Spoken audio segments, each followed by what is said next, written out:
behalf of the Imperial Flight Operations Bureau. Dyson City Parisa wishes to advise visitors from Hutton Orbital Alpha Centauri that frivolous docking requests and deliberate trespassing in the access corridor will not be tolerated. Also, if you must bring us more of those sodding mugs, please take them directly to outfitting so we can turn them back into frameshift drives. The Megagin is good though, you can bring us as much of that as you want. Hail the Empress.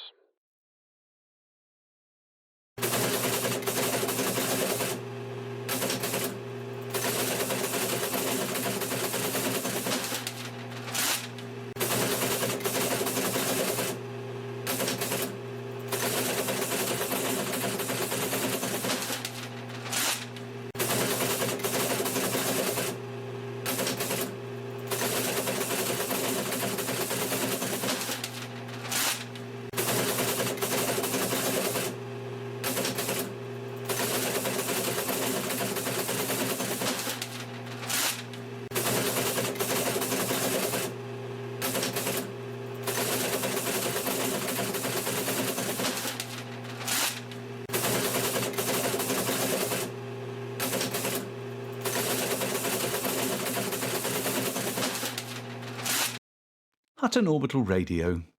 This is not the station you're looking for. A strange-looking pointy ship approaches the orbital and lands on pad 1.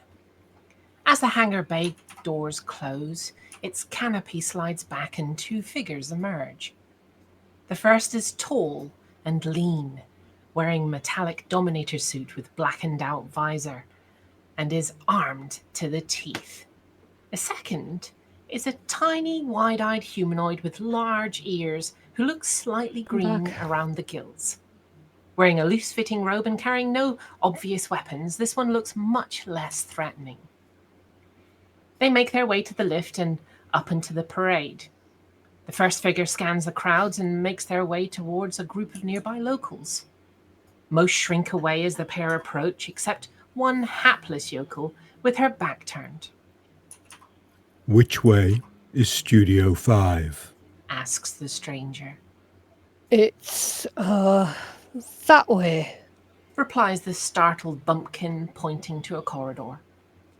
The tiny humanoid makes a noise that could be a word of thanks, and they set off. Further along, they meet a station engineer coming towards them. The tall figure puts his hand out to stop the engineer. "We are looking for Studio 5. He says. Is this the way?"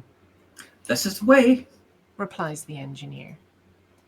They arrive at Studio 5 and step inside. The radio crew stop what they're doing and look on in silence as the small humanoid steps forward and raises its arms with a hopeful look. As Flossy picks the tiny creature up and deposits it into the seat, the tall, armoured figure says, "I promised the kid we'd go to Hutton for a McThargoids. Do you have some butter? I bought this helmet in a sale from Eddie Lee Wise, and it's jammed on." As Flossy reaches into her bag of emergency supplies, she bumps a button, and a voice says, "Our mics are live!"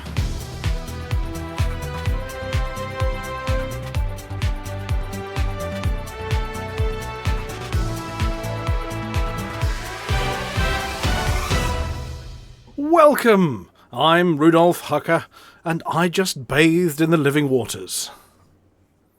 I'm Sandy Grevis, and I just brought a cheap X-34 Landspeeder from some kid. I'm Wilma Fingerdew, and I am strong with the Force. "I'm Mia Harkness, and I'm excited because I'm not the littlest one in the room this week." "I'm Norma Snockers, and I'll force pan you if you touch that again." You don't need to hear our banter. We can go about our business. We should read the headlines.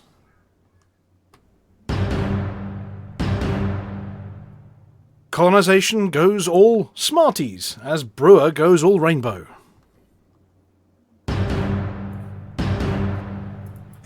Communicate with the other side for a price. All hail Hanky World. Commander Snores needs an upgrade.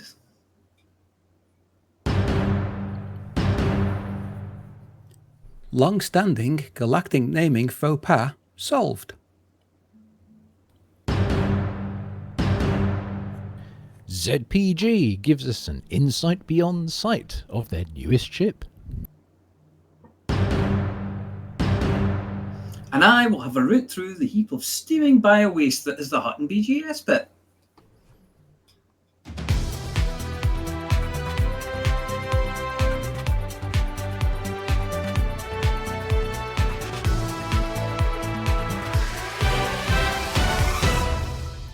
Hot on the heels of Brewer Corporation's investment in the infrastructure to expand the bubble of humanity and send us once again exploding outwards towards the stars as pioneers and property magnates, news is reaching Hutton that the time for payback has begun. With claims on new systems bringing in only a trickle of money to Brewer, and the sheer number of colonisation ships they've deployed, a fleet so massive you could use it as a sunshade on a bright British spring day and cover most of continental Europe, many analysts have been wondering A, where the cash came from, and B, how Brewer ever thought they'd be making their investment back. Did they have shares in steel and CMM composites? Are they skimming something off the top somewhere that no one has noticed?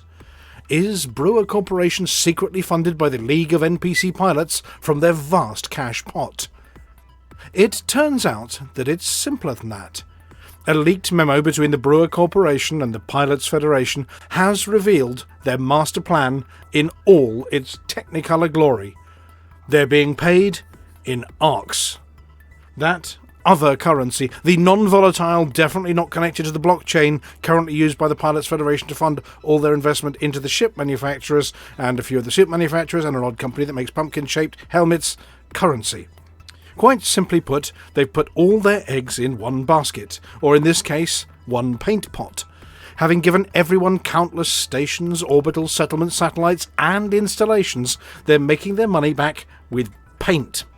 Yes, you too can now take your newly minted Coriolis and personalise it with a paint choice of your colour, as long as it's not purple.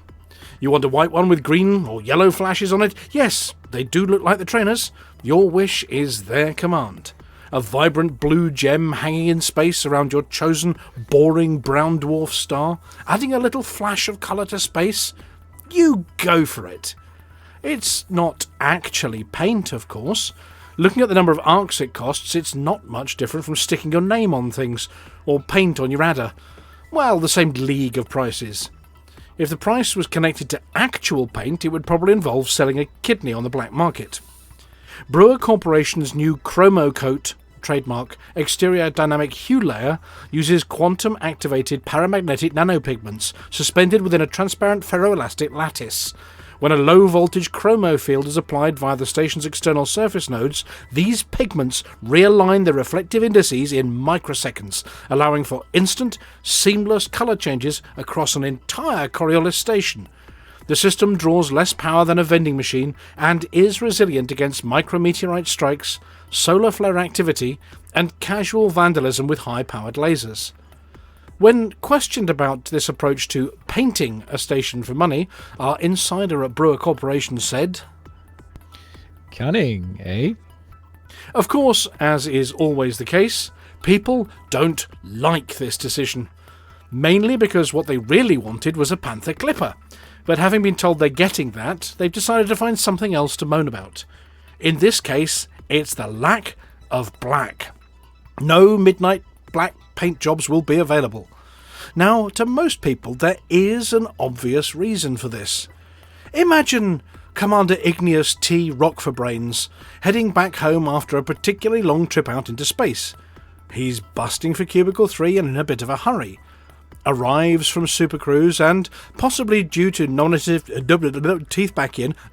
determinism, actually has rock for brains and decides to dock manually. He boosts towards the station. Hang on, there's something wrong. All I can see is stars. He says. Better get closer. Bloody Pilots Federation and their glitches. I bet the beacons dropped me too far away. So he duly boosts in the direction he thinks the station is. Then... Those stars are getting really close. That's odd. And finally... Warning, hull breach detected. As he pancakes against the backside of the station. His last thought... Why does that star look like it contains someone's bedroom? So, stations, available in any colour except looks like the background of the Milky Way.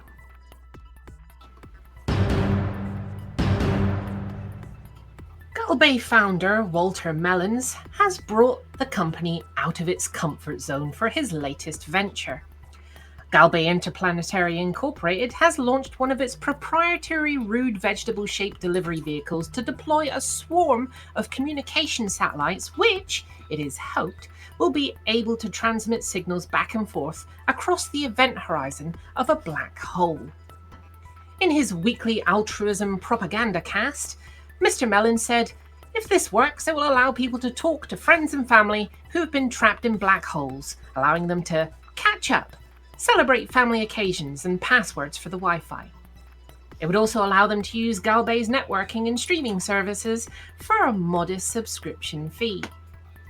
The first experiment is due to take place at the Great Annihilator in the Empyrean Straits. As the second largest black hole in the Milky Way, Galbay noted that it would be suitable for giving the equipment a thorough testing. The technology, which was developed by Mr. Mellon's other company, Gross Mellons, learned lessons from Guardian technology, allowing them to develop a signal which can be tuned to counteract the time dilation effect and will be compatible with existing ship comm systems. We're going to play a mix of late 20th century pop music at them, so they won't be able to ignore us, said a Gross Mellonese spokesperson.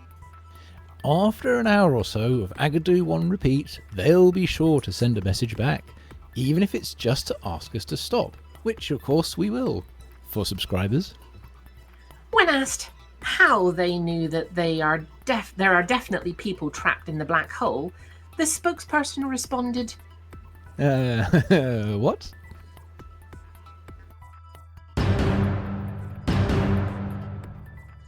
Grand Poobah and Great He-Elephant of Colonia, Groom of the Stool, Keeper of the Lady Olive's Sidecar, and King of the Clones, His Most Exalted Majesty, Emperor Hanky, has opened his very own theme park aboard a specially constructed orbit station in Tashita Sector EM-M A7-1.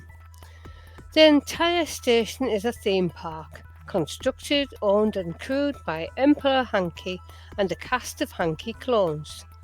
They are Hanky barmen, Hanky cleaners, Hanky security officers, Hanky engineers, Hanky exotic dancers and Hanky taxi drivers. There's even a rumour that Emperor Hanky himself wanders the station, but can you spot him without his golden crown? Have you ever wondered how the Hanky clones are made? Well, now visitors can follow the process live as they go through the various stages from seeding to decanting. There is even an opportunity to have a go yourself. Patrons can select skill sets and outfits for their very own Mr. Hanky as he advances. And if you change your mind, then don't worry. Any rejected Hankies can be sent to the juicing room for recycling. You can travel on the Colonia Coaster, a terrifying BGS-themed roller coaster which catapults the adventurous customers through the ups and downs of the hot coal systems. Younger visitors can have a bash at driving a Hanky bus from Colonia to the Bubble without running out of fuel. The Hanky World Vivarium has snake-themed delights for everyone, whether you like royal pythons or are living your best adder life. There's a serpent for herpetologists young and old, promising tea, coffee and even beers in the station's bars. Now that's a tall order, as anyone who has tried to buy a pint in the Bubble will know. Besides the unfettered luxury of watching ships come and go as they sink a cold one, or more likely a tepid one, commanders can watch a live hanky clone tallyometer as it keeps track of the number of active hankies as they enter the galaxy and as they depart through means nefarious, accidental, hilarious and heartbreaking.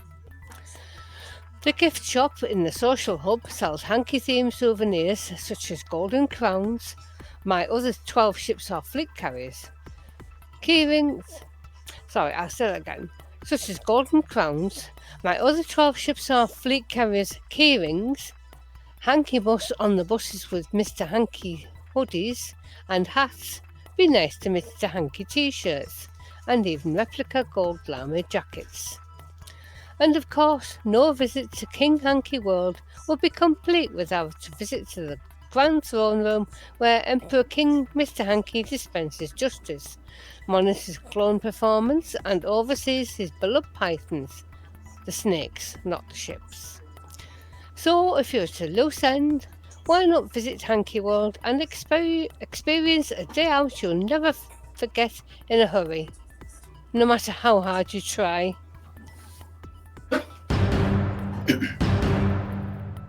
Alvin's aide-de-camp, Commander Snoz, has resumed his duties after a somewhat lengthy sabbatical, and it's obvious that there have been some developments in that time. There are bacon-flavoured tennis balls, the Thargoids have gone, there's a new president of the Federation, well, we think, and Eddie Lee Wise and Sons, plus his daughters, have a spring sale on.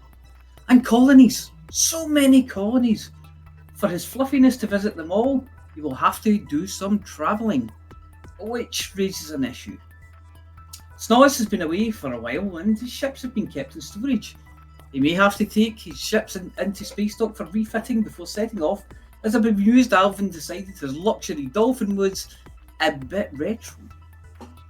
While he appreciated the use of polished wood and button-back leather sofas with a tartan rug thrown over the back in his luxury cabin, he was less impressed with the cockpit, which had a regulator rather than a throttle, an ash pan where the heat gauge should be, and apart from a pressure gauge and a few valves, there weren't an awful lot of information systems aboard.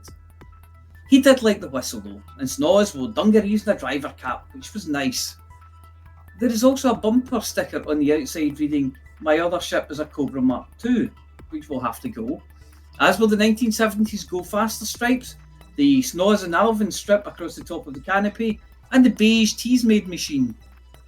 Although still unsure about all of these newfangled holograms and glass cockpit nonsenses, Commander Snoz said he will have a look through the catalogues as soon as they arrive in the post, and asked if he could get the upgrades on HP, or if he would have to send in a postal order, because he doesn't have a checkbook yet.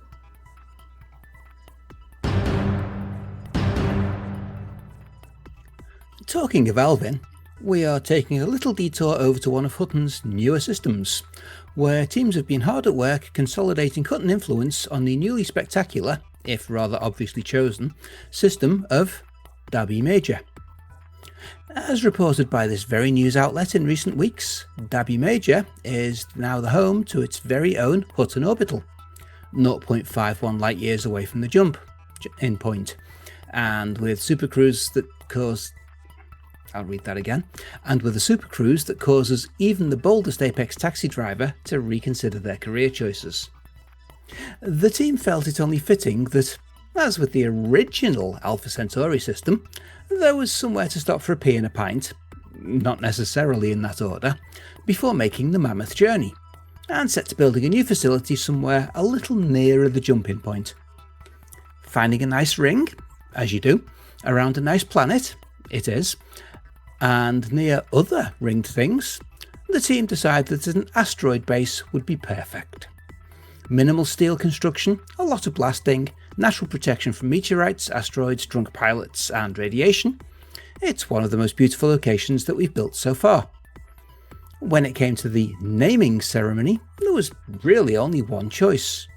Alpha C has Hutton Orbital and Al Din Prospect, both recently the site of wanton destruction by Tharg the Mighty.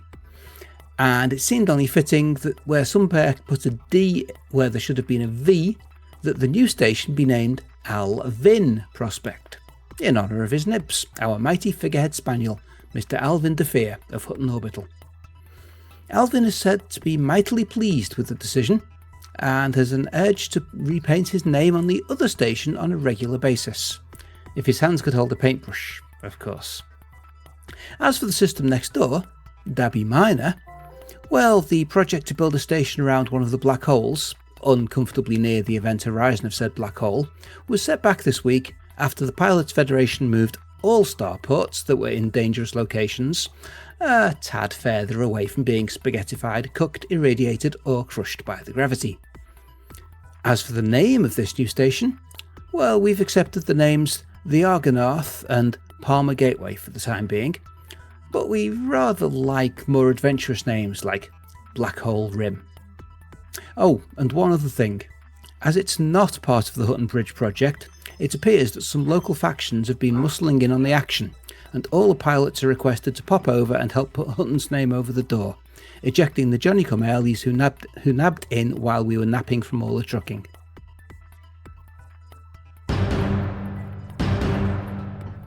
As many pilots who have been frequenting the galactic forums, Galtwit, Read That and other such salty outlets may know, as well as watch the live stream leaks from the Pilots Federation every last Wednesday of the month, the most frequent request, other than Xbox When and Space Feet, has been one of volumetric demands for the return of the venerable Panther Clipper.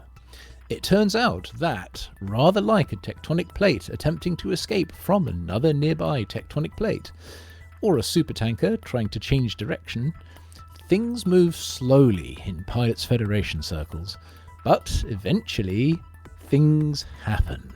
Buildings shake, volcanoes erupt, said tanker avoids bumping into the dock when it arrives, helped mostly by little tug vessels, and miracles do happen. Yes, they've announced the Panther Clipper will be made available later this year. Even better than that, it's the 2. Not the original cardboard box covered in laser turrets and little wiggly thrusters like a keelback, but an entirely new evolution of this cargo behemoth. They've been at it with a belt sander and rounded off the rough edges.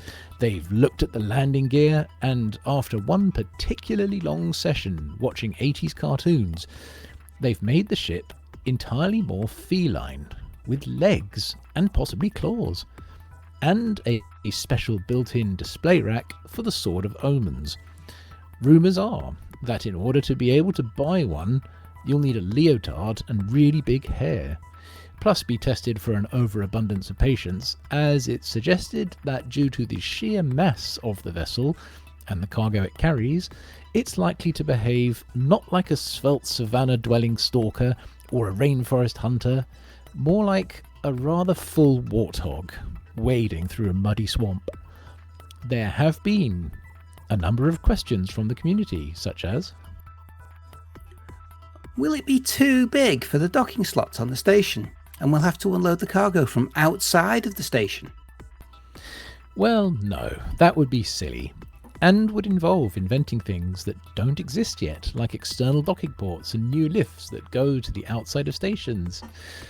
So yes, it's big. Yes, it will fit through the access corridor, albeit maybe like trying to squeeze a sleeping bag back into its carry bag at the end of a camping trip. Yes, it's likely to be festooned with lots of little hardpoints on which to fit turrets, because the likelihood of you turning fast enough to keep a bead on any passing piratical types is close to 0, and most probably can swallow enough cargo to allow the Hutton team to go for a new galactic biggest trade record. So, feel the thunder, hear the roar, the Panther Clipper's here. Well, it will be. Later.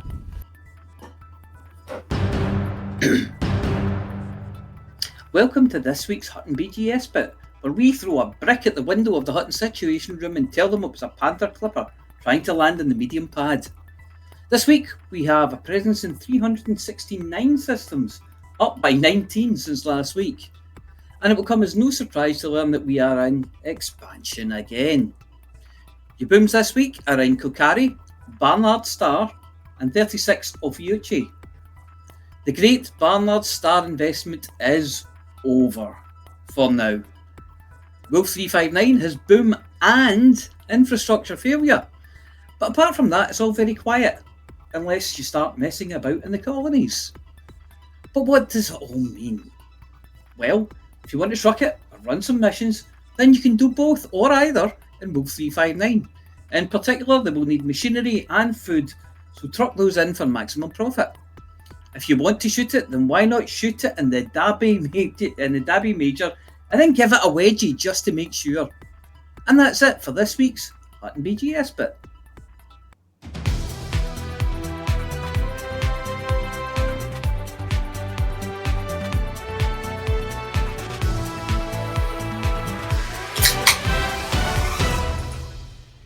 I need to get some really big hair. Hello! Just some big hair and a leotard and a Sword of Omens and she's already got the leotard. Yeah. Own the leotard, need the big hair. Sword of Omens might be a bit of a problem. Going to have to beat some people up for that, I think. Yeah. You've already got a snarf. Meow! Hello, Mooncake. Yeah. Yes. Right, well, welcome back to the show. And now, the traditional question is, was there a Frontier live stream this week? Of course not. It's the beginning of the month at the moment. So that's at the end of the month. It's the beginning of the month today. It was the end of the month yesterday. So there was. Oh. And not just anyone. Big news! Do you know how big? Panther. Big hair news? Possibly. Big ship news, though. Big ship news. Big ship news. Right. I am so excited for this. Here we go. The big ship news is now on screen. Okay, I've taken the decal back off it that I put on earlier, but there we go. That is one Panther clipper, and in fact we can have a look at a few pictures. There is the arse of a Panther clipper. Look at those boosters! Oh my god! And yes, and the feet. The legs. Feet as well. Look. There we go, and a big cargo rack. That looks like one of those. What do the Aussies call it? A ute, doesn't it? You know, yes. With an open back on it. They call it a ute. Yep, this is a ute. This needs to be in industrial strength orange. Yeah. And it does look like a squashed frog from that angle. Yellow with black stripes as well. That would be good. And here we've got an image of the new bridge. Now they've said the cockpit's is a unique new cockpit with a much more bridge-like a feel to it. So this is one of your control panels in front of you on your bridge. You were saying earlier when we were talking, it's got more seats in it as well. Oh yeah, it's set up as a 4-seater. So, which I think is now Volcarius was saying the only other one that's a 4-seater is the Anaconda. So if you have Odyssey, so if you're Horizons, it's 3, but if you load Odyssey, it's 4. Yep. It this one changes. is purpose built, so it's the first purpose built 4-seater. There we go. There's some more views of the new cockpit bits, and a few more views of them. Actually, that's a different cockpit, isn't it? So this one, go back to, that's one of them for obviously one of the stations. The first one looked like the pilot's one, didn't it? That looks like pilots because look, it's got your it's got your central one for your radar, and then it had your 2 wee side ones for your other bits. Right, and there's another bit of the bridge. I shouldn't say cockpit, it's a bridge, this one. Right, here is one of its legs. I'm pretty sure this one transforms into a robot, and one of your 4 people can go off into it. But yeah, they also talked about the engines on these being little clusters now. So rather than just one big glowing thing, it's much more like a collection of space rocket thrusters on the back there.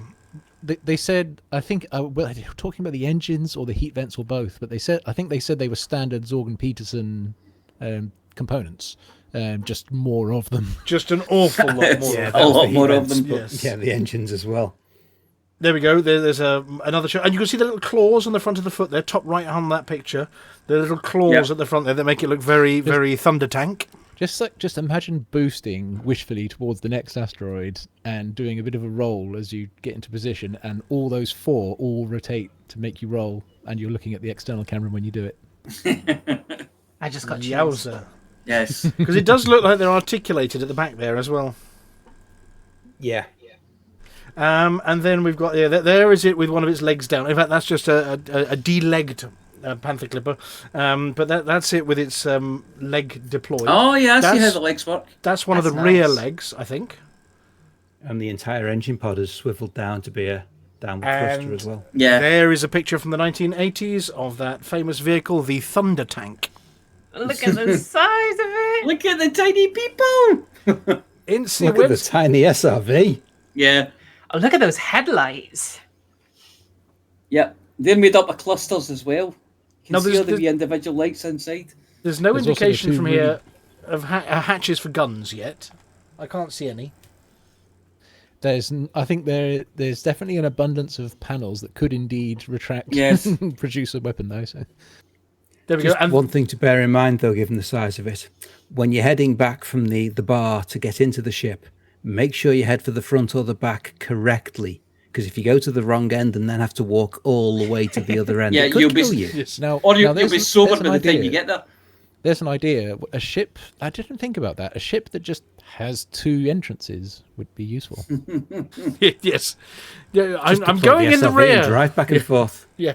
Doesn't that make it look like it's smiling in that picture as well? It's cheesy grin on the Yeah. front. It does, yeah. Yes. It's got a sort of Lightning McQueen look, hasn't it? Yeah. That's also that's a paint job idea. A big Yeah. grin on the front. Yeah. Yeah, and obviously the cockpit there. I think Amelia, you were asking earlier about where the viewport is. You can see in there. It is very much like a ship's bridge, sort of back from the nose there. Do you know what? That's a natural for a hungry hippo's paint job. See, yes. I love this design. I think the only thing that I'm going to be a little worried about is I'm not going to have the visibility that I get in my Type 9. God, look at it. It's so cool. So, when you're in a Type 9 and you're out mining, the cockpit's just like a bubble, and you can see below you, up above you, everywhere. Yeah. Whereas in a ship this big, I mean, granted, obviously, because it has a bridge instead of a cockpit, it's going to be less, Yeah, I think you're going to get more. I think you're going to get more of an anaconda style view. When you look I at think it shouldn't be that bad. The slope down of the nose is enough that it shouldn't be completely... it's at the front, but I mean in terms of the kind of the way I'm going to call them windows, the way the windows are spaced and things like that. It's like looking out the window of the anaconda. One thing I really like is the fact that they put the cockpit at the front, because the anaconda with it at the back. Yeah, you've got the whole ship in front of you. I hate that. Yeah, but this looks like it's nice and neat right in the front. It looks sturdy, doesn't it? It also it looks looks beefy. That's foot thick steel that's made of at the nose end. Beefy is the word for it. Proper beefy. Yeah. Type 9 is a space cow. This is a this is the Ramaconda. Elephant Ramaconda. It looks like they beat it into shape by ramming it repeatedly into asteroids, not just hitting it with a hammer. I cannot wait to kit one of these out for mining. What, one of them? Well, we've got some of the other facts. So who makes it? Oh, it's Zorgon Peterson make it. So I think they were saying that this is like the spiritual big brother to one of their small ships, isn't it? The Adder or something. It's actually the Hauler Mark II. The Hauler. A very big hauler. They did say it's the spiritual big brother at the Hauler. There was like, it's nothing like it. You can get about 100 haulers inside it. Yeah, well, it says it's described as a hangar filler. I imagine you sort of have to wedge yourself between it and the wall to get to the doors to the lifts. Yeah, aye, absolutely. It's like take some butter with you. So, and those engines, obviously, that's a picture of it in flight. But obviously, yes, everything rotates when it lowers the landing gear, so that the thrusters point downwards for landing. So you can see they're pointing downwards there. But and the legs, I thought it was going to land on the thrusters, but it doesn't. It's more interesting. Yeah, that's really good. Articulated nicely there. Yeah. And of course, the design team said they referenced things like oil tankers and container ships when they were designing the bridge. Yes. What is the engine note? What do we say about that one? Oh, it's D flat. Not B flat then, like everything when you land on it. No, it's D flat. D flat's the engine note. Right. I'm gonna have 3 of these. I'm gonna have one for trucking, one for mining, and one for exploration. And well, it does say that it's designed to complement colonization, so you might need to try a bit of that. Or you could do it hauling as a Hutton trucker. Yeah, so I mean, we don't know what the cargo size is yet, but are we wagering on 1,000 tons max? Yeah, I'd say it's big. And audio wise, I'd say it was loud. Yeah. It comes with an 8-track stereo. An 8-track. Okay, so Yeah. modern then, yeah? Modern, yeah. And apparently there's a free they've pet upgraded. mouse. They're actually putting a 9-track in it. A 9-track. An 8-track. This is the Mark. Because I've got... Sorry, I was going to say, because I've got more space. Well, yes. And a free More pet mouse room, called please. George. Yes, free pet mouse called George. Some of those facts might have been made up. They did leave a Exaggerated note slightly. for Alec Turner at some point as well. Yeah. Now, this is true. Arthur did say, I don't think anybody will be hooning this down canyons. And I thought, mate, things not challenge to say. accepted. Yeah, things there's not to good- say, there's- Elite Dangerous people. There's absolutely going to be a hooning video. There's going to be Hydra kill video. It's going to be all the everything you can do. Yeah, who's going to get the first Hydra down with one of these? Just Yes. crush it against the ground. Get one of those planetary things and just sort of squash one against the ground. That'd It's probably a shame do it. it's a shame there's no titles left. That you could have a video of one of these headbutting it. Well, there are Titan Rex left. You're going to go and headbutt that, see if you can Yeah, move go it and out headbutt of that, the yeah. orbit of Earth. Yeah. The thing is, so sorry. Oh, I was going to say SOW Gorf agrees with the media. I'd go exploring in it. I've done dumber things. Yeah. See, I've got an Imperial cutter. You know, the big one. Or is it Clipper? Cutter? I can't remember. Cutter is the big one, yeah. But it's like massive. It doesn't feel massive, and I like a ship to feel massive. You know, Yeah. that's why I fly Type 9. That's really a Gutamaya thing. So all Gutamaya ships boost way quicker than you'd expect for their size, and the cutter's no different. So that's why it doesn't really feel like a big machine. Yeah. So I mean, I never got into the. I mean, I've got one, but I just never use it because it doesn't feel like a space whale. I like a space whale. Yeah. I can feel it. Whereas this looks one like a feels like space it's whale. mail Oh, yeah. slot shaped. Yeah. Yeah. This is the one where if you're going into the slot, nobody's coming out. Yeah. I tell you what, though, given that the cockpit's right on the top of it rather than bubble on the front, when you're going through the slot, you're going to duck. You're definitely going to Yes. duck, yeah. Well, the other And thing all is this stuff, give way to oncoming traffic. I am oncoming traffic. the thing with the existing ships. I mean, obviously the Type 9, Type 10 are quite wide, but not very long, and then the Imperial ones are long and thin, as is the Anaconda. This one has it both, so it looks like those legs probably land right at the edge of the docking It pad. is voluminous. Commander Aiden, it looks thick with 2 C's. Yes, it is. it's got hockey thighs. It definitely has hockey thighs, this ship. And I'm thinking as well because what Sal was saying earlier about exploding. I can feel a trip to Beagle Point coming on again. yeah, we've got one person saying the Beluga is big in pretty much every dimension, but it's still longer than it is wide. Yeah. This looks, both. Proportionately, this is longer and wider. You can get you can get one Beluga and a smaller ship through the docking port. I don't think anything's going the other way if you're coming in or out. But Naughty Body Wash says that somebody needs to check on Buck because Yes. the fact that this isn't a Lakon might be, to paraphrase, upsetting him a little. Yes. Oh, Yes. poor I'll check in on him. He comes on for a Wreckfest on a Friday night now, so I'll check in with him tomorrow and see if he's okay. Yeah, and I was just seeing if there were other notes. Now there was an update this week as well, Yes. which contained stuff. I missed that other stuff. Yeah, was I'm trying to find the patch notes colonisation. from it. Let's have a look. The main thing was colonization. So they've done this linkage system now. Yeah, I didn't. It was something to do with the resources available at your ports, which I didn't fully read, but that's the main thing. And there's a fix for all the stuttering. So yes, I was just trying to see if I could add the picture in of the update to all of the diagram. the diagram. Let me just see if I can. In the save that one off. meantime, in a Bushman asks, I wonder how many fighters can you deploy out of this? That was one of my things I was thinking about as well. Will it be a fighter? Be able to deploy Yeah, because fighters? they said it would be. It could actually be 0, and that would be kind of the first heavy that doesn't deploy them. Yeah. Okay, so I've got up on screen now going back to the other bit, the colonisation linking infographic. So what we discovered during colonisation was that if you went to Planet A, which is the first one when you arrive there, and it just builds the spaceport round Planet A, and you think, nah, Planet A is a bit rubbish, or I can't land on it, or whatever, and you go to Planet B, which has a cool atmosphere and nice sunsets, and you build one of your planetary ports on there, it turns out the thing you built on that planet has zero effect on the primary port whatsoever. That's what used to happen. So what they've now done is they've all got their heads together and they've decided to create these major and minor links, strong links and weak links between everything in the system, which is on screen at the moment.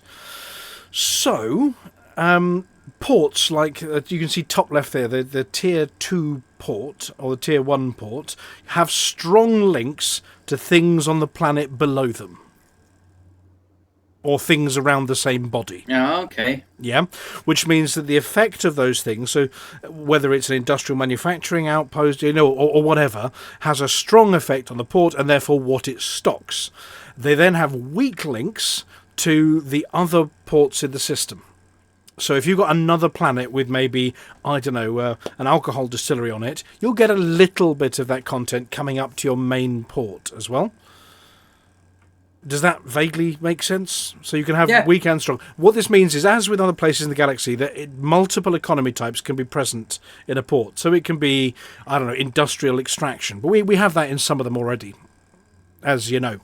But yeah, so what it means is your primary ports, your big space ones, get the benefit of everything else that you build now.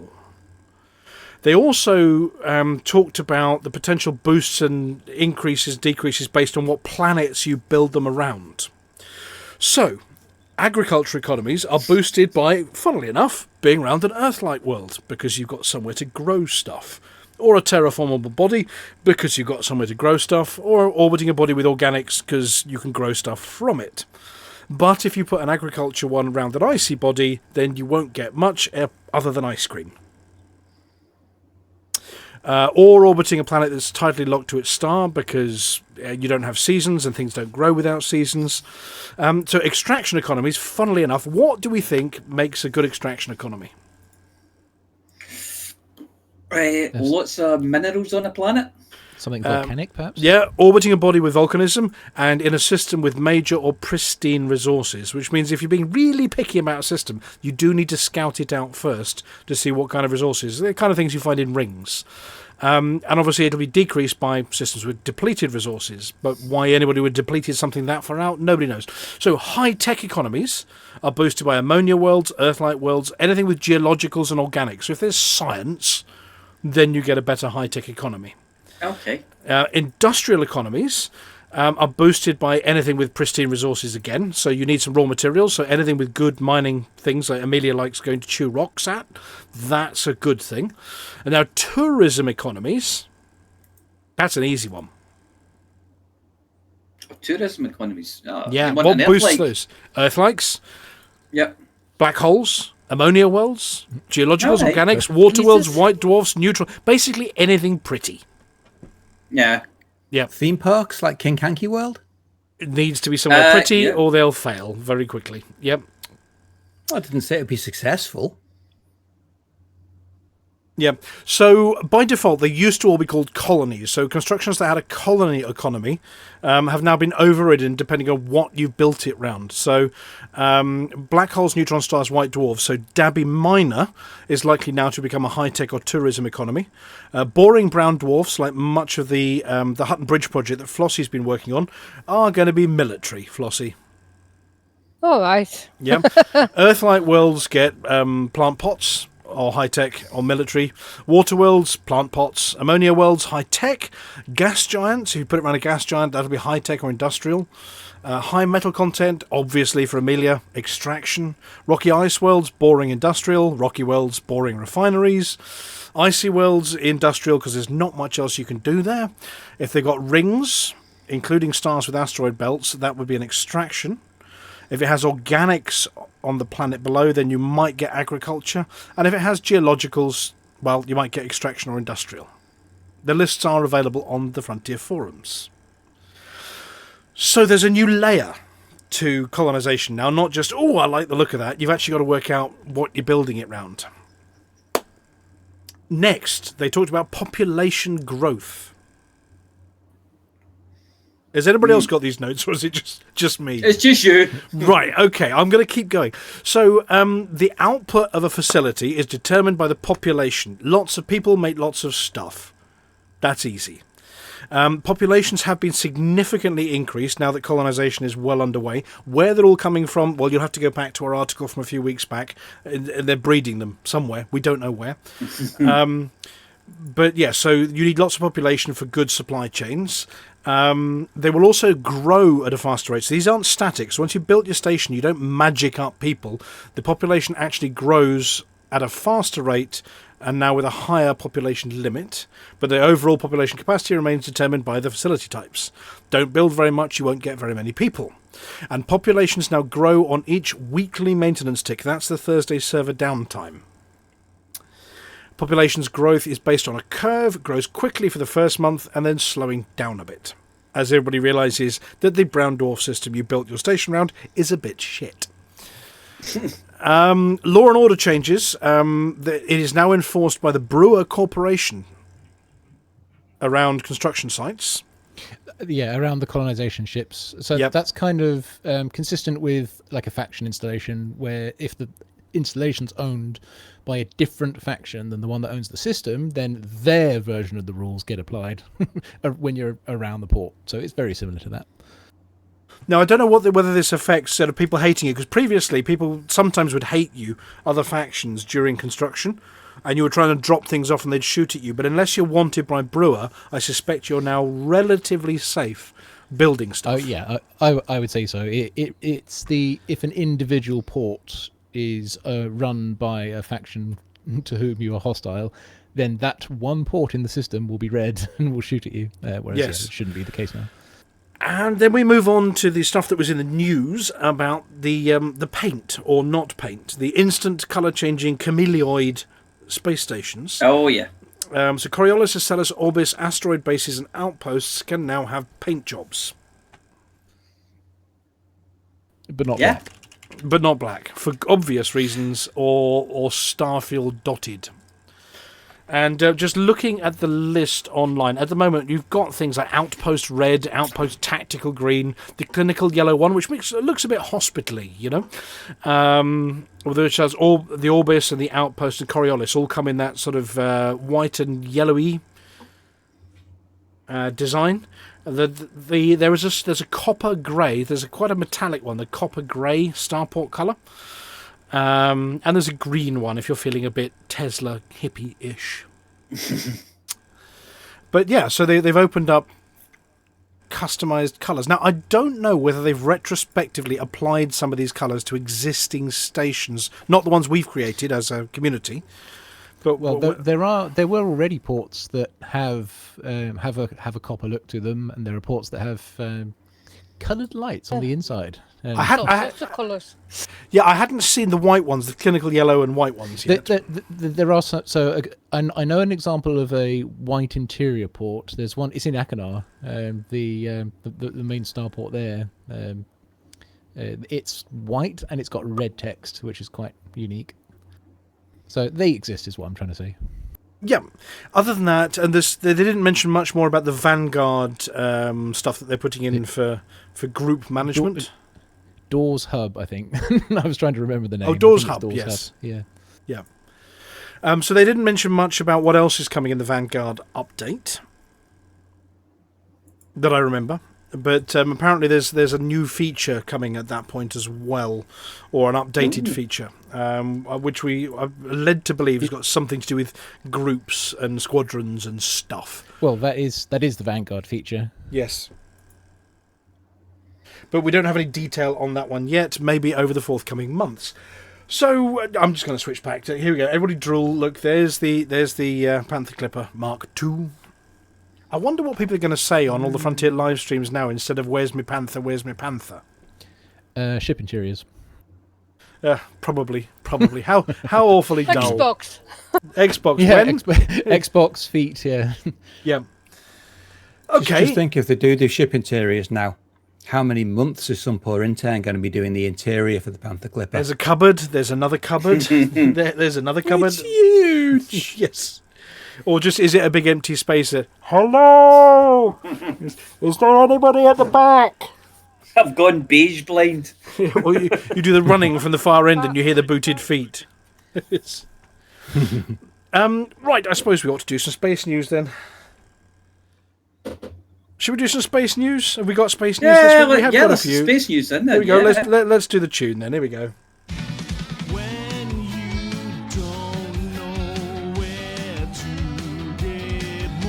Space news, space news, space news, space news, space news, space news, space news.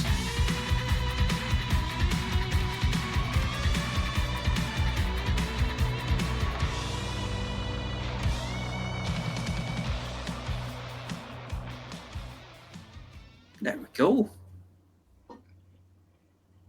Right. You put this one in there. Take it away. I put this one. Right, okay. Well, this is about Dragonfly passing one of its technical tests. And if you don't know what Dragonfly is a nuclear-powered helicopter. But it's not for Earth. It's for going to Titan, which is one of Saturn's moons. That's the one with the nice big thick atmosphere, and I think it's the got largest lots moon, isn't it? Yeah, it's a big one. It does say huge in this article, but yeah, it's big, and it's the one that looks. You'll have seen it in the pictures. There's a bit of footage. I think did they not land something on it? It wasn't Huygens, I think, but they landed a probe on it already, and you get some video of it going down through the atmosphere and things like that. You can see what looks like a lake of liquid methane and things. So yeah, it's all very exciting stuff. So they're going to get back there and have a good scoot around with this helicopter. Looks like they're having fun flying it. They do realise that they'll have to go down with it with their little remote control around their neck. They'll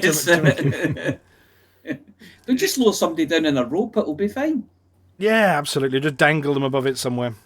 Yeah. So, I mean, this thing exists. It's being tested, but I don't think it's going to be going anywhere for a while yet. I'm guessing it'll have onboard computer control that doesn't need somebody with a remote control operating. Yeah. They're actually training it at the moment. That's what they're doing in the video is they're getting landscape footage. Yeah. For training the AI. I like the whole nuclear power approach because this whole thing about solar panels getting covered with dust and sand and the craft no longer functioning is just nonsense. When you've got nuclear power, it's perfect. Yeah, yep. As long as it doesn't blow up in the land and its price tag. I didn't see that part. I don't know much. $3.5 billion. Is that all? Somewhere between ow and ooch. Yeah. It looks Right. smart though, doesn't it? It does look smart, and obviously, going to Not as good as another the Clipper. Going to another world. Yeah, we've been to Mars, but going to another. Yeah, it's a fairly similar shape to the Clipper.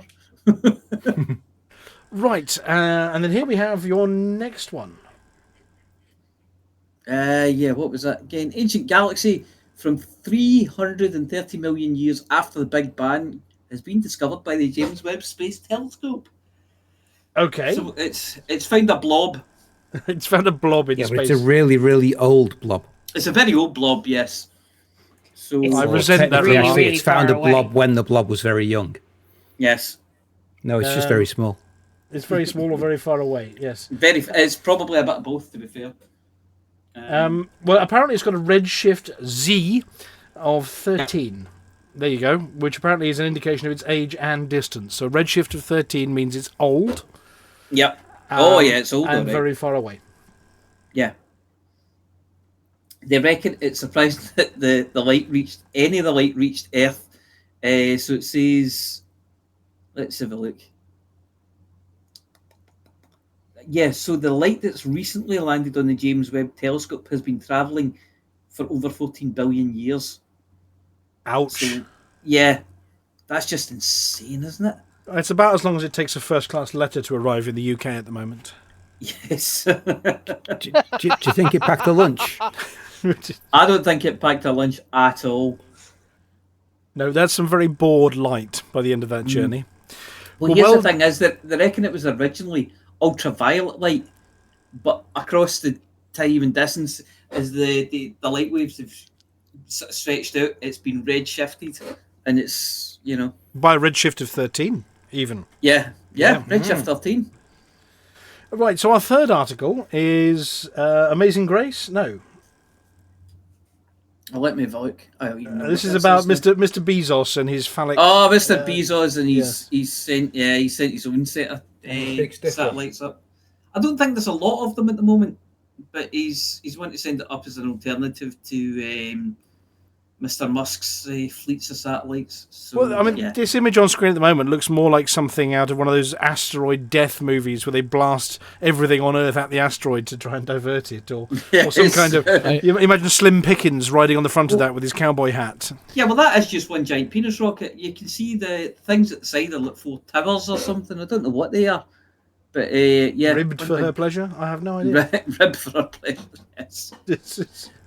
Everyone seems so. All these type of we're going to make an internet network of satellites. They tend to forget that Microsoft is also doing that. Yeah. Or trying to with Azure. So. Yeah. So I'm looking to see. So Friday launched 2 prototype satellites, and he's planning to put up 3,200 spacecraft in the next few years to deliver internet connections to anywhere on the globe. Well, I mean, I've already said that last time I went to the Serengeti to stand by the bend of the Mara River, I had better internet service than in most of the UK, to be fair. Yeah, that would be hard. Yeah, and apparently he's also trying to get a moon lander, though, you know, recent experience tells us that most moon landers land on this side at the moment, or upside down, or... Yeah, they fall over, don't they? They need to make pyramids. That's what they need to make. Space pyramids that land with a very wide bottom so they can't topple over. You need to see the bloody size of that lander, though. Have you seen it? It's nearly as big as one of the legs on the Panther Clipper. Yes. It's got a picture of 2 astronauts outside, and one of them standing looking at it going, bloody hell, that's big. The other one needs to tie his laces by the looks of things. Absolutely. It's about a third of the height of the Starship lander that they're building at the moment for the first landings. So that may look big, but the other one looks ridiculously big. Oh, is that Elon Musk's one that looks really, really silly big? Yeah. But Blue Origin is the secondary supplier, because they always like to have 2 people trying to supply the landers. Just in case one of them goes plop, like Virgin Space or whatever it is. What was it? Virgin Rockets or into the Bay of Biscay somewhere. Okay, well, is that all of our? Oh, go on then. It is. I think it is all. Although Sean's story has a good point. The light from that 13Z redshifted galaxy, given that photons move at 1c, the light doesn't actually age. So for the light, no time has really passed over the 13 billion actual years it took. So it didn't get bored after all. No. It set off from a probable star as a source, and instantaneously went splat straight into the James Webb Space Telescope. Through it? No, if it went through it, it wouldn't have been detected. It Well, went splat into fair it. enough. Yeah. Well, not instantaneously, but it didn't get bored. That's the point. Yeah. No. Oh no! Everything was going from whoosh. Its perspective, it was instantaneous. Oh yeah, Zero from its time perspective, elapsed. Yeah. Well, there you go. There's your science for the week. Right, is that it for the space news? I'll roll the end credits. Yes. Okay. Yep. Yes.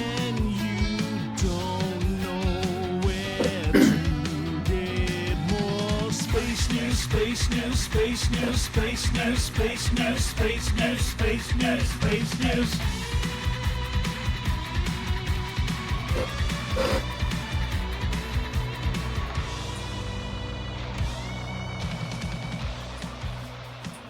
Do we have a word of the week?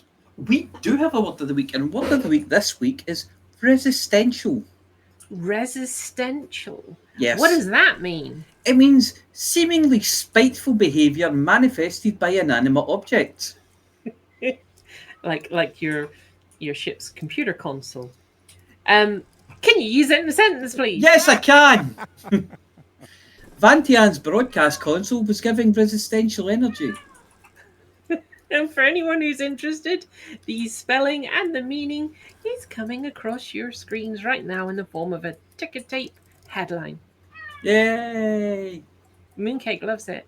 I bet Mooncake loves it. Mooncake is not an inanimate object, but does seem to exhibit occasional spiteful behaviour. Yes. I think if there's one thing you can say about Mooncake is that she's animate. Definitely, yes, definitely animated. No, not animated, but push things off the table somehow. That woke the dog I think the previous word ballyhoo is appropriate for Mooncake. So. Oh yes, ballyhoo. Shenanigans generally. Yes. Okay, I suppose I ought to do. Let me think. This bit now. Space facts, lots of space facts that everyone did not need to know. Being from Hutton straight to your brain.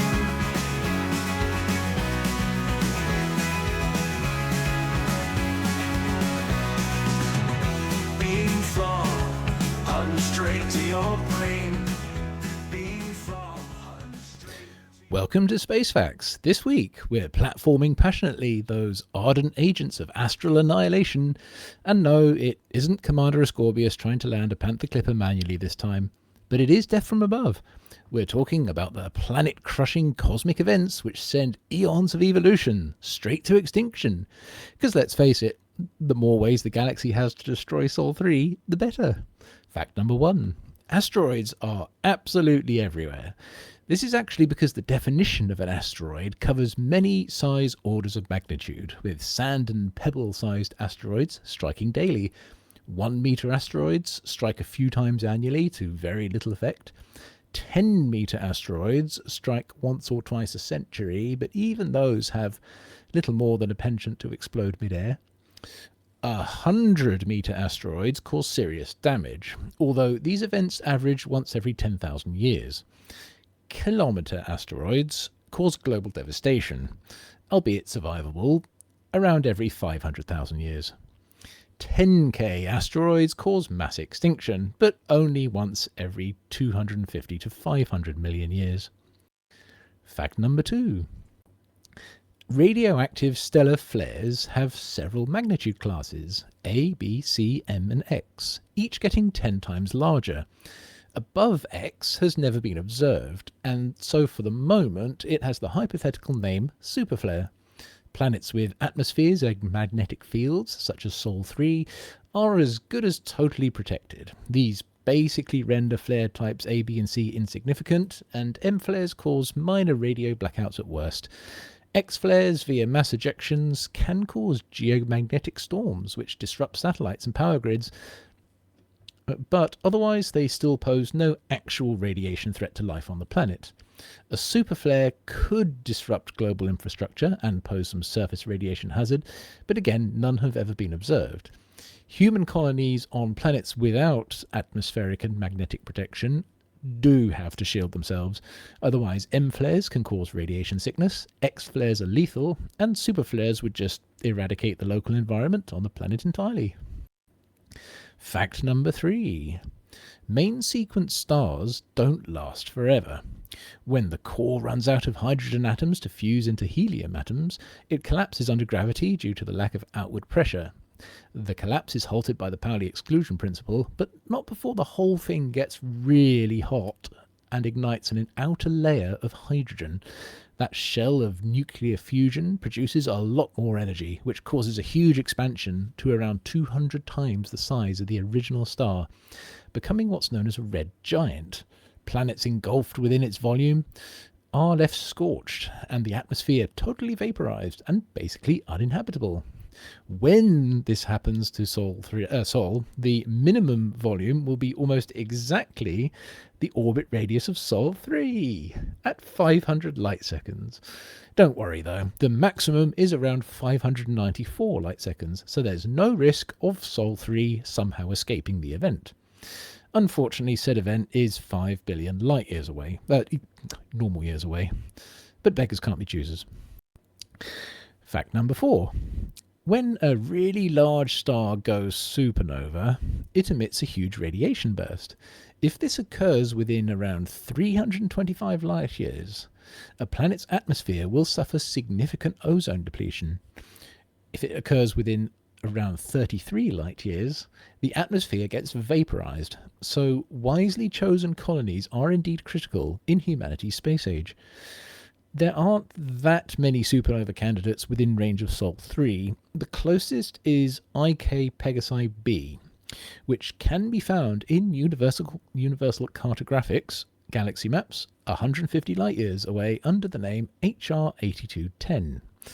Although, as usual, we'll be waiting another 1.9 billion years for that event to get a move on. Fact number 5. Some events in the galaxy are just really unlikely. Imagine a star system going strong for 4.5 billion years, over which the chance of some event occurring is around 0.01%, or 1 in 10,000. For all intents and purposes, it won't happen, but if it did, that's around the chance of a rogue black hole cruising through the system like a Panther clipper boosting through a busy access corridor. The chance of actually hitting a planet and destroying it directly are around 1 in 100 billion over the same duration, but actually just passing through the system in and of itself is enough to truck it up. A black hole is strong enough gravitationally that all the previous stable orbits get totally perturbed, which can cause collisions, but mostly it causes orbital ejections from the system and away from any possibility of remaining in the star's habitable zone those planets once enjoyed. And that's it. Space facts, lots of space facts that we want to know, need to know. Info button straight to your brain.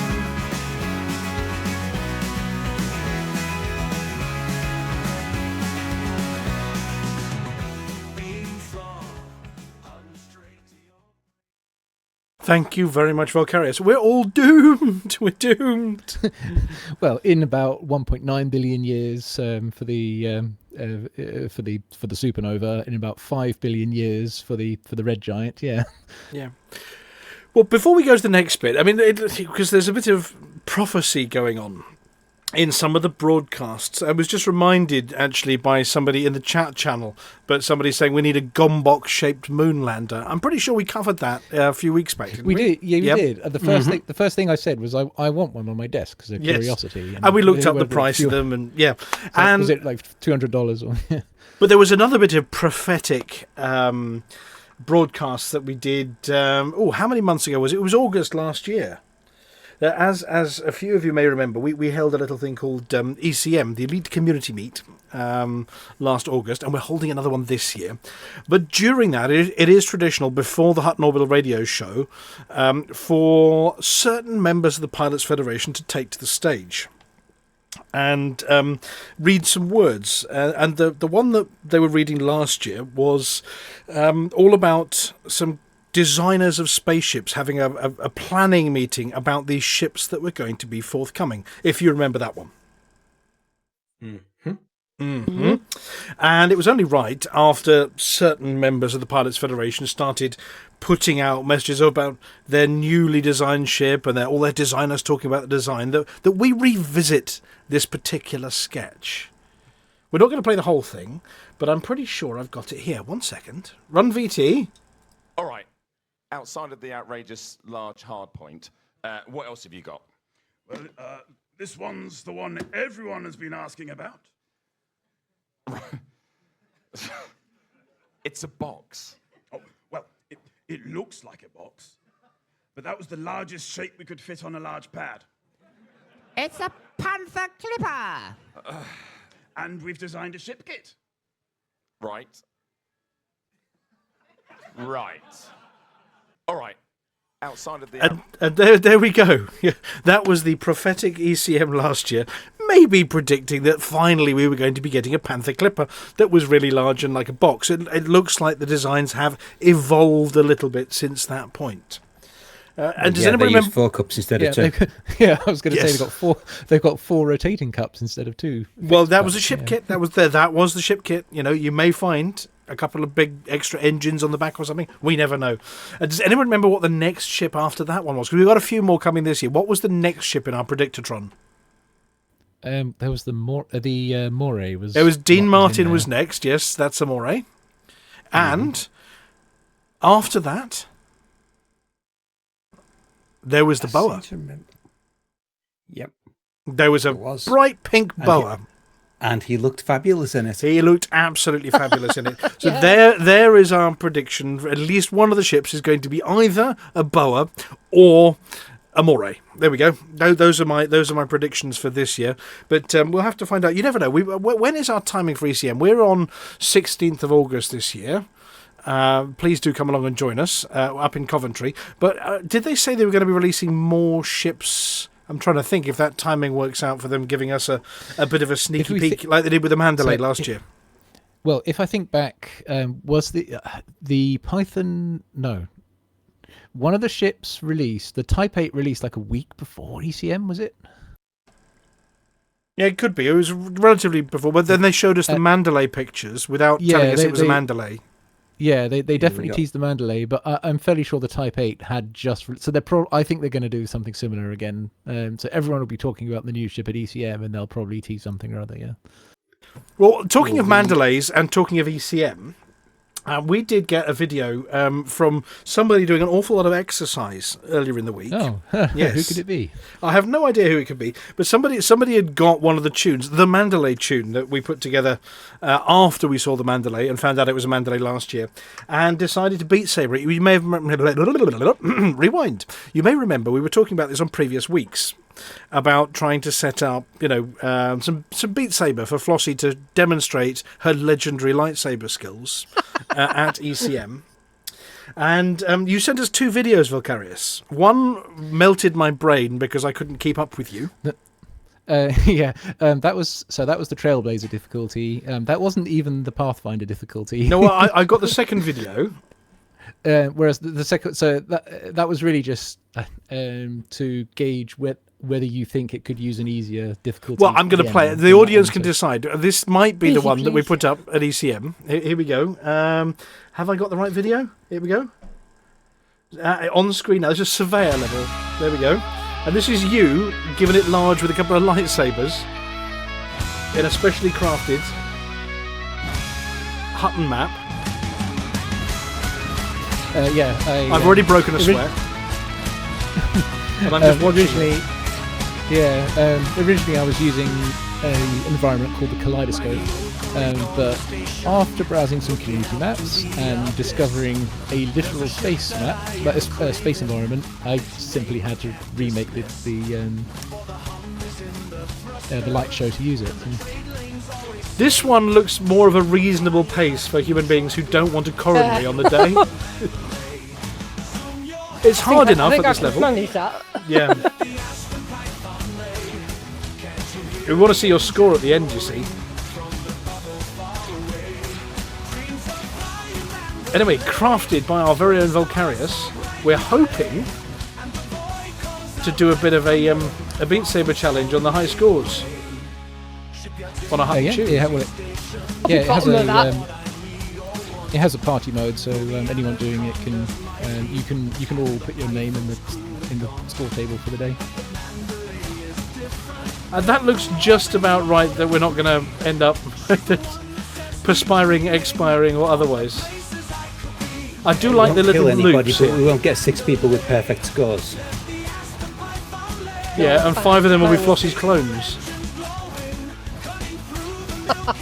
No.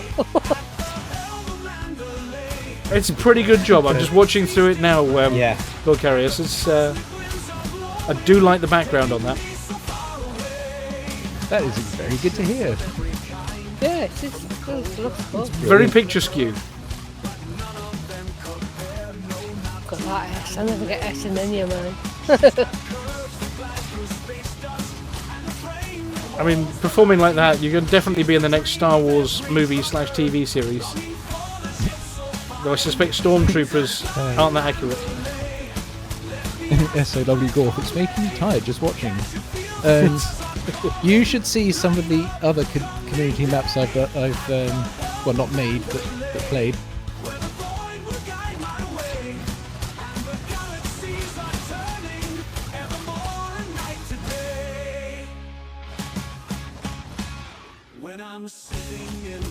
Anyway, there's a preview for you all.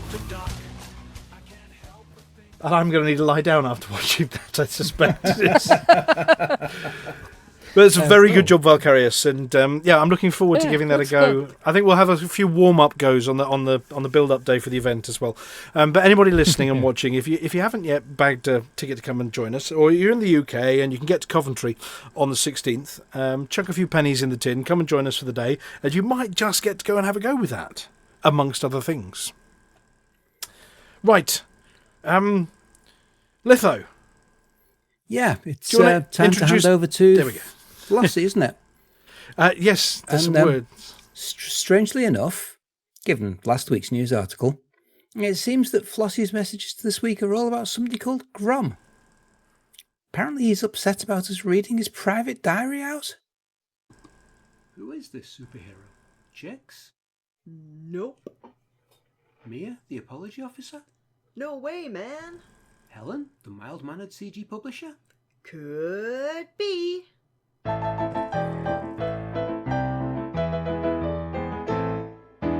Hutton Flossy, #1 super gal, oh yeah. Hutton Flossy, Alvin's CG pal. She's got style, a unique style, and a swing that just goes clang. When the form gets rough, she's super tough with a Hutton Flossy pen.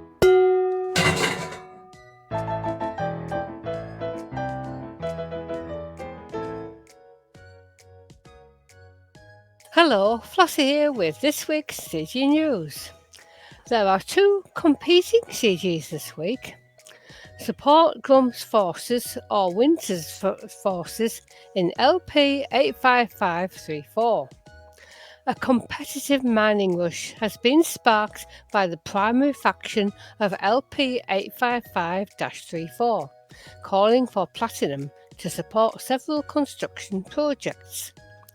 Forces on behalf of Felicia Winters and Yuri Grom have both answered the call and are now in conflict over the currently unoccupied system. A representative of Yuri Grom's fleet accused the Federation of exploiting the system. We came here to trade honest labour for honest pay, but these federal weasels are already looking to corner the market. There's little point trying to negotiate approved mining spots with them, so we'll simply work harder than they can. Grom's power base has called for pilots to sign up to support industrial mining efforts.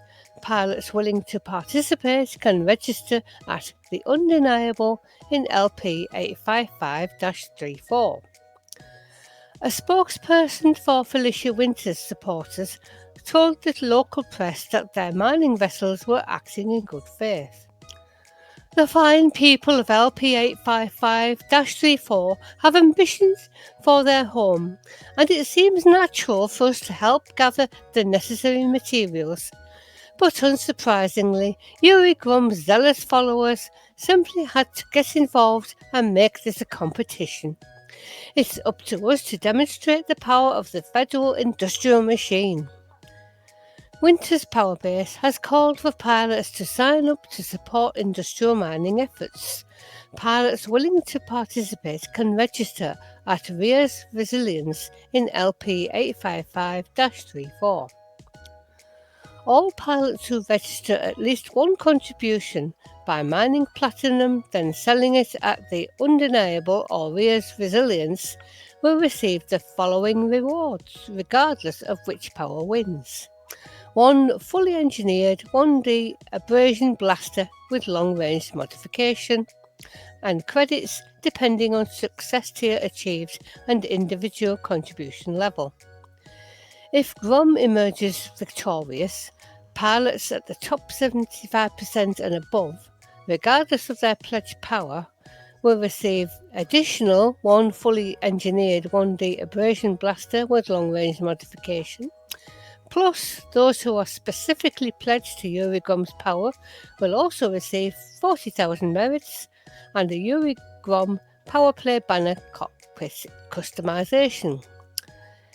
If Winters emerges victorious, pilots in the top 75% and above, regardless of their pledged power, will receive an additional one fully engineered 1D abrasion blaster with long-range modification, plus those who are specifically pledged to Felicia Winter's power will also receive 40,000 merits and the Felicia Winter's Power Play banner cockpit customization.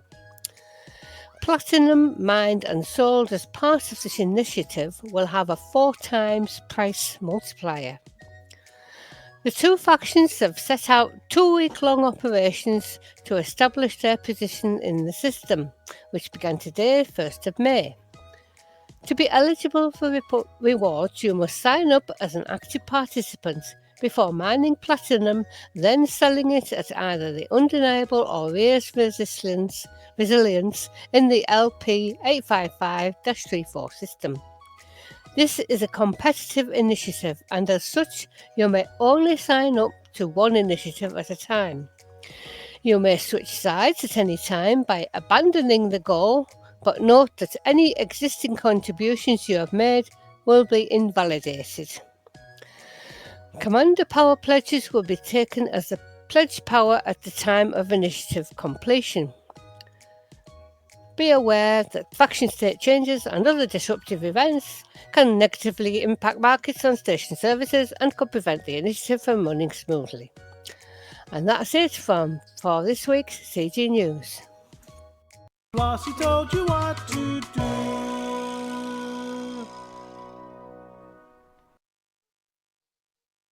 Thank you, Flossy.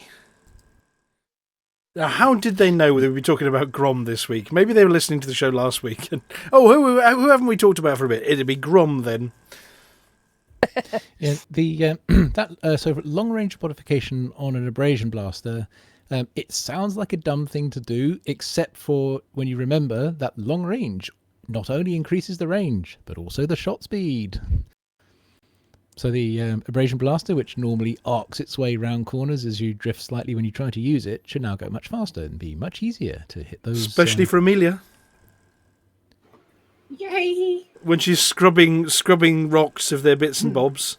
I guess they need to be long range, because if you mount them on one of the hard points towards the back of the new Panther clipper, then it may not reach the front. Due to inexplicable slowing down of yes. So the normal range of an abrasion blaster is only 1 kilometer. so increasing that to 2 kilometers needed. That's very timely. But how much redshift do you get if you mount a laser at the back? 13. Oh, yeah, just about 13, maybe. Yeah, thereabouts. Right, is the apology officer there? Do you want to introduce the next bit? No. Have we lost the apology officer again?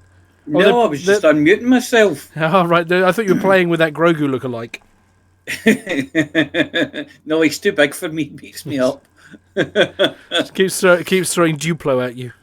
Yeah, absolutely.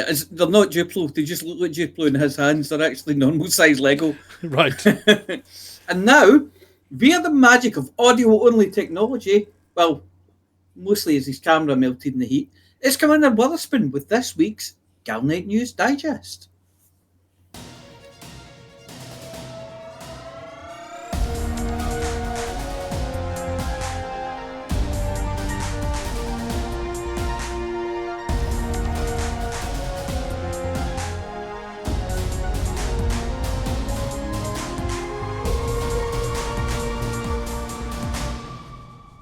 Galnet News Update, 1st of May 3311.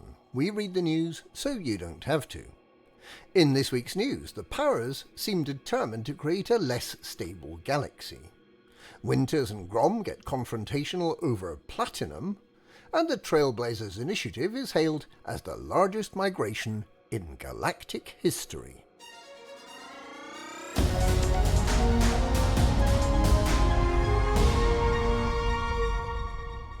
The powers seem intent on fomenting conflict between previously settled and stable systems. All powers are henceforth increasing the merit reward for power actions that undermine other powers' systems, while dramatically reducing the reward for reinforcing existing systems. It's almost as if the powers want galactic instability.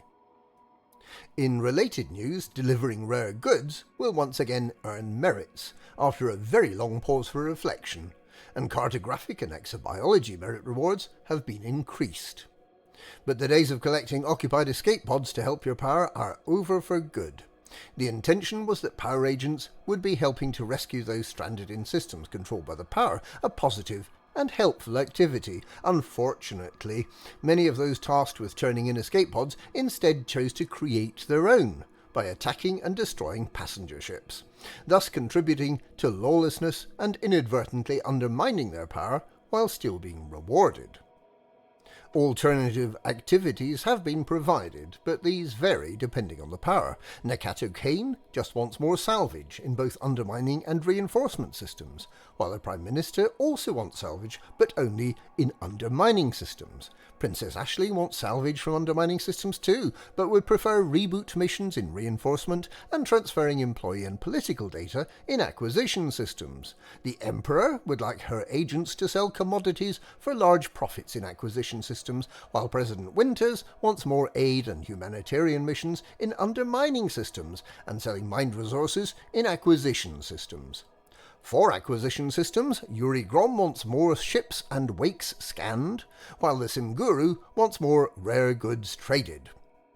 And we can all jettison into space those occupied escape pods we've been holding on our fleet carriers.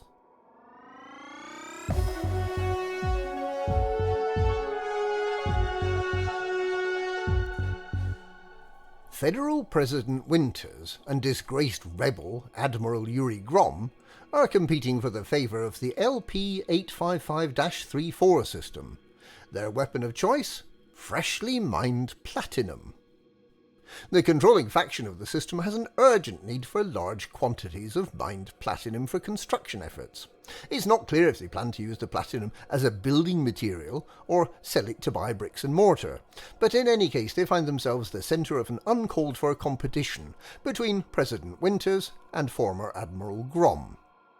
A spokesperson for 82-year-old President Winters, a native of the Rhea system, explained that it seemed natural to want to help out the undecided voters of the LP-855-34 system, and that they do not welcome at all Grom's attempt to muscle in. Sprightly 55-year-old Grom, who favours a glowering, bushy-eyebrowed look, rose up in rebellion against the Federation in 3302, establishing his own dictatorship in the Uriales system. His spokesperson described Winters' forces as weasels, and explained that only Grom's forces are being truly philanthropic. Grom's forces have vowed to beat Winters' miners, while Winters' forces are determined to demonstrate the power of the federal industrial machine. Pilots wishing to work for Winters are invited to sign up at Rhea's Resilience, while those working for Grom are invited to sign up at The Undeniable. Both megaships are near Planet 1 in LP-855-34. All of the planetary rings in the system are depleted, so it may be necessary to travel to deliver the best quality platinum in the quantities required.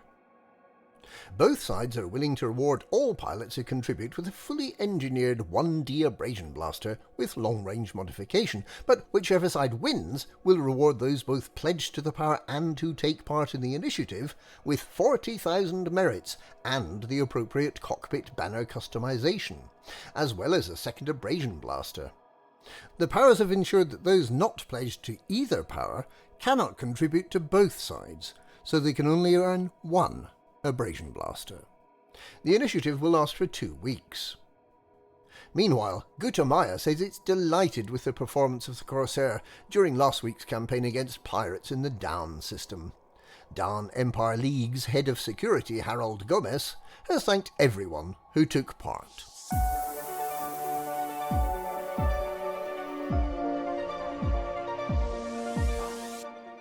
The Brewer Corporation Trailblazer Colonization Initiative has been hailed as the largest migration ever seen in the galaxy. Professor Irene Ralston, head of political history at Olympus Village University, explained that while the Thargoid invasion may have been a catalyst, the huge numbers of new systems available for citizens to start new lives in is proving an irresistible draw for many. With many of these colonies capable of sustaining themselves with fully developed economies, The human-occupied bubble is seeing rapid expansion in all directions. Nearby nebulae are proving especially attractive destinations. Brewer has made available a selection of colourful themes that system architects can apply to their starports, but it has also noted that when it begins to see the initial rush of colonisation starting to tail off, it will repurpose the Trailblazer fleet of megaships. Many of the new colonies are now producing the commodities that are needed to build new facilities, meaning that the Brewer megaships are already less crucial to the process. There have been rumours that newly built facilities have been undoing the recent economic advances in colonised systems, but it is expected that this will be addressed swiftly. And that's this week's completely stutter-free Galnet News. Galnet News, we read the news so you don't have to.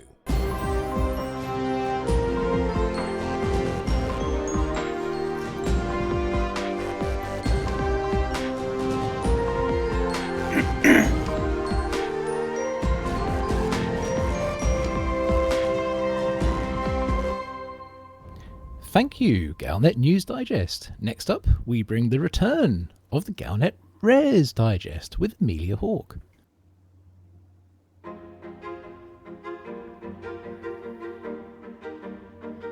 You are about to listen to Amelia Hawke. She tries all the galaxy's most dangerous rare items, so you don't have to.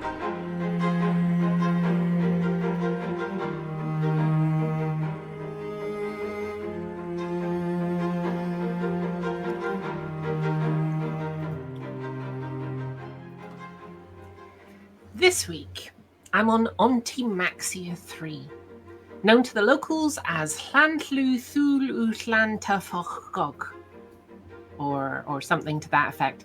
They try to make tourists say the name for a laugh, then offer them soothing sweets for their sore throat and most probably the damage caused by pulling a tongue muscle. A beautiful, largely agricultural planet for 3/4 of the year, and a government-enforced no-go zone for the rest. The seasonal change is subtle. Temperatures rise, humidity increases, and then the flowers bloom. And mammals, quite sensibly, vanish underground until the screaming stops. We're here for the Ontimaxian deadly narcissus, also known as the Ontimaxia daffodil, or more accurately, its bulb. A widely sought-after delicacy known for its delicate, earthy flavour, mild euphoria, and near zero chance of screaming. The flower, however, is, to borrow a phrase from the Department of Exobotanical Safety, a hard no. As I disembark, I'm immediately struck by how quiet it is. No birdsong, no insects, just the occasional low hum from the valley, which Steve insists is just the wind. I remind him that wind doesn't actually have a harmonic overtone, and I threaten to throw him at the first blooming patch if he keeps saying things like that. The local harvesting team meets us in what appears to be a reinforced bus shelter with airlock doors. One of them is holding a clipboard. The other is holding what looks like a cattle prod with 4 plants stenciled on the side. We're advised, rather firmly, not to stray from the marked paths. We're shown the bulbs, pale brown, slightly wrinkled, roughly the size of a clenched fist, stored in padded crates with individual magnetic seals and something called auditory baffling foam. I ask why, and the team leader just gestures at the hillside and says wait until they open. The bulbs, once safely extracted, are trimmed and flash roasted in salt. I'm handed a skewer with 2 pieces and a local dipping paste that smells faintly of wood smoke and regret. I take a bite. It's excellent. Nutty, soft, a bit like caramelized root vegetables crossed with something gently narcotic. Mooncake tries to climb my leg to get a second piece, but I do not share. Steve asks what all the fuss is about. It's just a flower, he says. That's when one of them blooms. Just one, about 20 meters away. The petals unfurl in a smooth, twitchy motion. The yellow trumpet extends, there's a soft pop as the internal pressure equalizes, and then we all hit the ground. The noise is almost entirely outside human hearing, but it rattles your teeth. My skull feels like someone's rearranging the furniture. One of the nearby drones drops out of the air. Mooncake hisses and bolts behind a cargo crate. The bloom retracts. The team flags it. A containment crew starts suiting up. And I suggest we head back to the shuttle. Steve lingers, making a suspicious face at one of the spare bulbs. I made a mental note to check his bags. We're safely back aboard the station. I'm debriefing with a cup of tea and the slowly dawning realization that the humming I'm hearing is not in my ears. Steve, did you bring one of those bulbs aboard? There's a pause, the kind of pause that usually ends in shouting or an insurance claim. I told you, do not put it in the bag, especially not the cupboard under the sink. That's where we keep the cutlery and the mildly radioactive dish sponge. As I get up, the humming grows louder. It's directional now, coming from the galley. I'm approaching slowly. Mooncake appears, ears flat, fur puffed, walking sideways in that very specific abandoned hope gait that she uses when she knows something is about to explode but hasn't decided whether it will be loud or wet. The cupboard door is ajar. Yellow light is leaking out in a slow, rhythmic pulse. It smells faintly of cinnamon and static electricity. I glance at Steve. He's edging backwards, muttering something about just a decorative sample, and it was an inert state when we packed it. Mooncake growls, well, purrs. She doesn't really growl. I mean, she would if she was as big on the outside as she believes she is on the inside. But it's a warning purr, though. Usually the kind of warning purr she gives before attempting to disembowel something 5 times her size, or leap into the air in fright and try to make herself look big before hiding on top of the cupboards. The flower is now fully bloomed. It's sitting in a soup mug. Its petals twitch. The hum shifts pitch. Somewhere deep in the ship's environmental control systems, a maintenance computer puts a warning on a screen. It reads, "Biological resonance detected. Initiating evasive lockdown. Please remain exactly where you are. Panic is unhelpful." I've pressed the emergency seal. The galley hisses. The shutters drop and the emergency system dumps half a ton of inert, fast-hardening foam into the room. Steve is hit full in the face and falls over, which I consider a satisfactory outcome under the circumstances. As we watch through the viewing panel, the flower vibrates at a frequency that's starting to register on the Richter scale. One of the mugs melts. The remaining cutlery begins to clatter against the side of the drawer. Steve, if it starts moving, I'm venting the entire galley. And Mooncake has one of her "I told you so" phases on her. The bloom holds steady. The hum stabilizes. Emergency floral containment seems to have taken effect for now. A rather foam-hardened Steve is propped in the corridor. I can only see his face, muttering something about, "I just wanted to see if it would flower." I inform him it did. It is. And it might again. On his pillow. At night. Do not store the bulbs. Do not transport the bulbs. Do not feed the bulbs. And if one starts humming in your kitchen, run. This is Amelia Hawke, reporting for the Galnet Rares Digest. Steve is now in containment. Mooncake is refusing to come out of the cupboard. And I'm going to sleep with the lights on.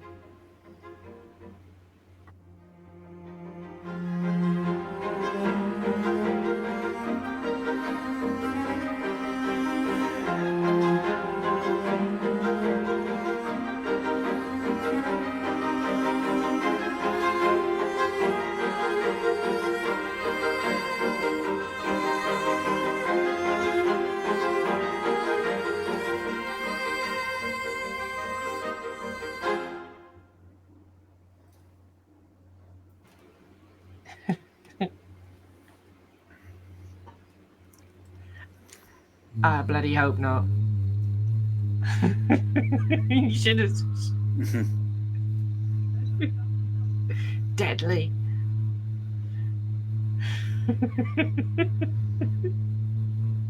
Yeah, you will. Hey.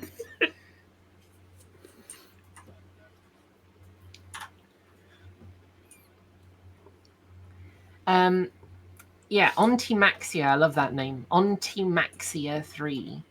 Also known as Llantlu Thulu Llantafogog.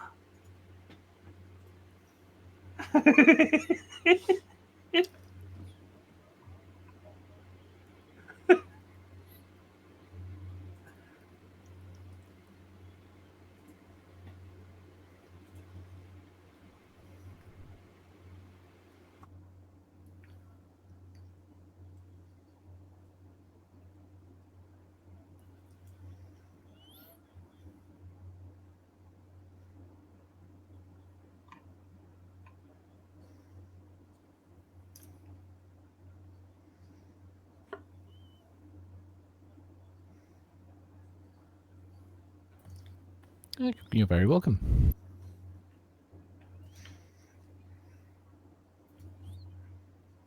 Oh yeah, not a problem. Happy to help.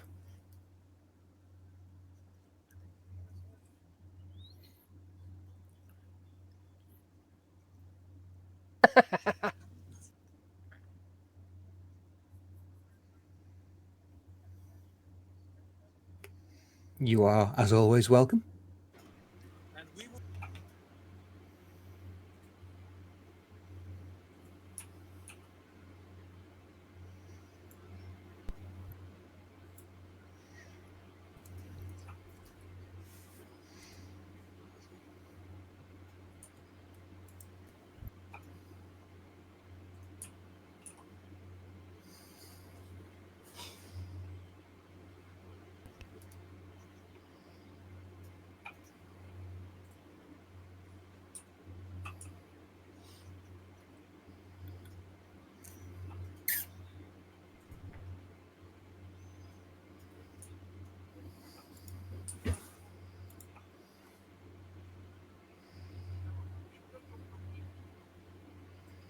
Yeah, let's do that. Sounds good.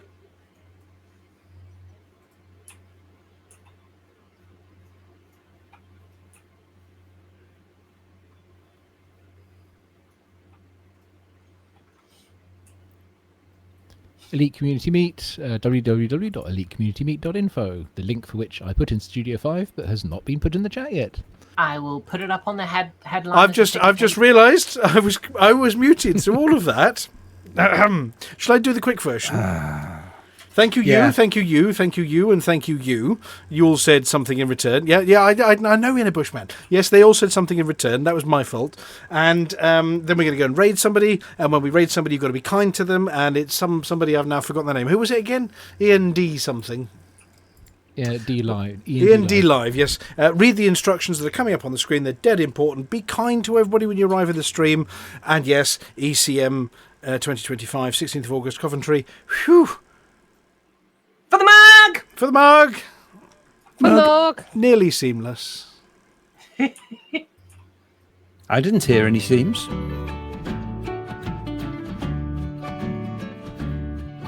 Well, I fired up my sidewinder, feeling mighty bold. Heard tales of anacondas worth their weight in gold. Said I'll head to Hutton Orbital and make my fortune grand. But little did I know, it weren't quite as I planned. Oh, I flew to Hutton Orbital in my little ship so tight, through the void of space on that long dark night. But when I arrived, what did I see? Just a little old mug staring back at me.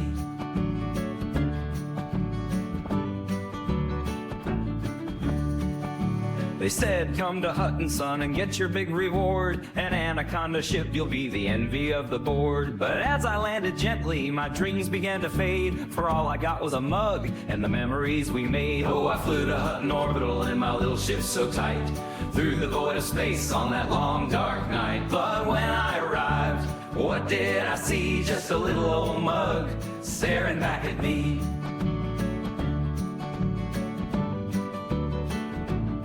Now I ain't one for complaining about the way things go, but I sure thought I'd strike it rich at that Hutton show. So I'll raise my mug up high and I'll toast to the sky, for the mug will cry as the stars roll by. Oh, I flew to Hutton Orbital in my little ship so tight, through the void of space on that long dark night. But when I arrived, what did I see? Just a little old mug staring back at me.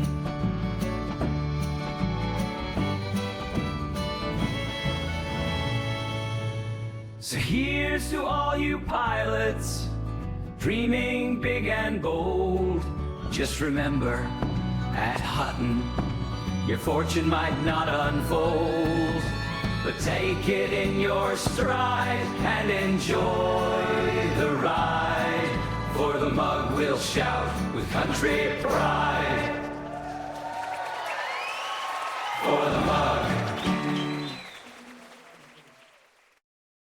Ladies and gentlemen, that's the end of the show.